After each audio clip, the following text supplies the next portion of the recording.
खबर कांकेर से, जहां जिले में पढ़ाई को रोचक बनाने के लिए एक अनूठी पहल की गई।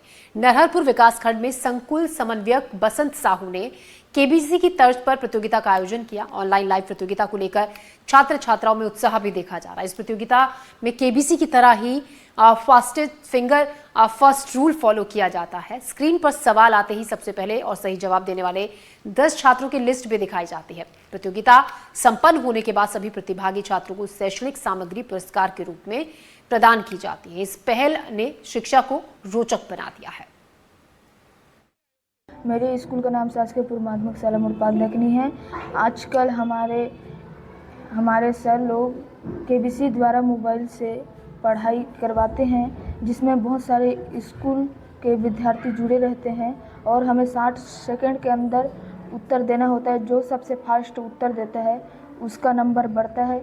इसी प्रकार हम इससे नए चीज़ सीख रहे हैं और हमारा याददाश्त भी तेज हो रहा है। मैं बसंत साहू, सहायक शिक्षक प्राथमिक शाला मुरपार में पदस्थ हूँ और मैं संकुल समन्वयक का भी कार्य संभाल रहा हूँ।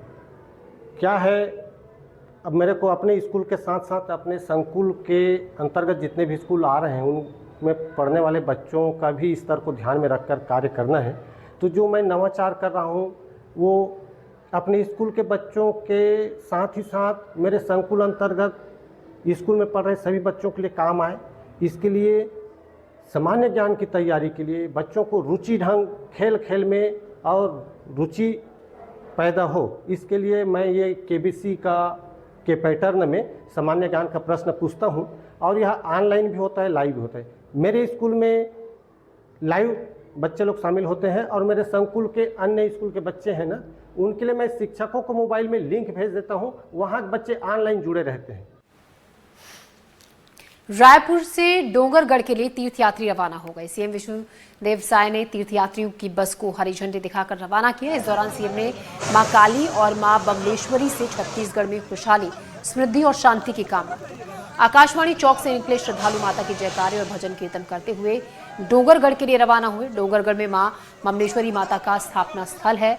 नवरात्र के मौके पर बड़ी संख्या में श्रद्धालु डोंगरगढ़ दर्शन करने के लिए जाते हैं। मां काली सेवा समिति ने निःशुल्क बस सेवा शुरू की है, जो पूरे नवरात्र पर्व के दौरान 9 दिनों तक लगातार चलेगी।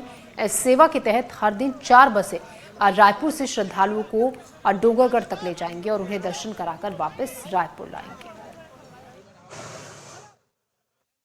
जो भी श्रद्धालु हैं जो डोंगरगढ़ माता बमलेश्वरी के दर्शनार्थ जाते हैं, उनको बस सेवा उपलब्ध कराते हैं और आज 4 बसों को हरी झंडी दिखाने का सौभाग्य मिला है।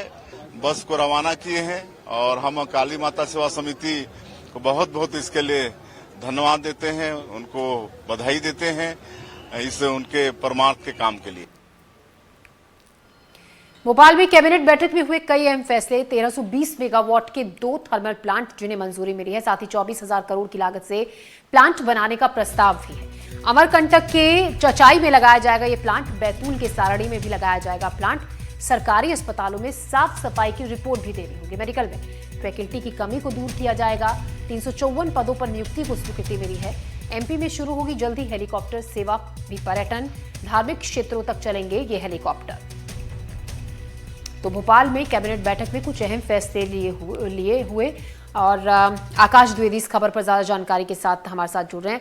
आकाश, कई अहम फैसले लिए गए, विस्तार से हम एक बार आपसे जानना चाहेंगे किन किन खास मामलों पर मोहर लगी है कैबिनेट की मीटिंग में।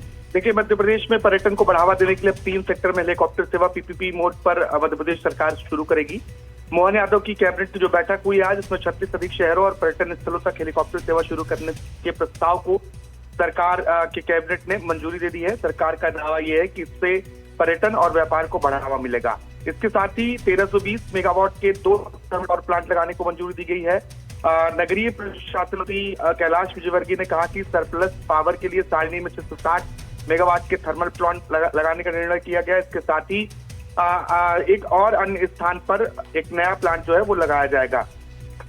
इसके अलावा रेसिडेंट डॉक्टर्स के 354 पदों को भरने की भी मंजूरी मिली है और इसके लिए क्योंकि लगातार प्रदेश में फैकल्टीज की शॉर्टेज थी, जिसकी भरपाई करने के लिए आज के फैसले में आज के कैबिनेट में जो निर्णय लिया गया, उससे आने वाले समय में फायदा हो सकता है। जी आकाश, शुक्रिया आपका जानकारी के लिए।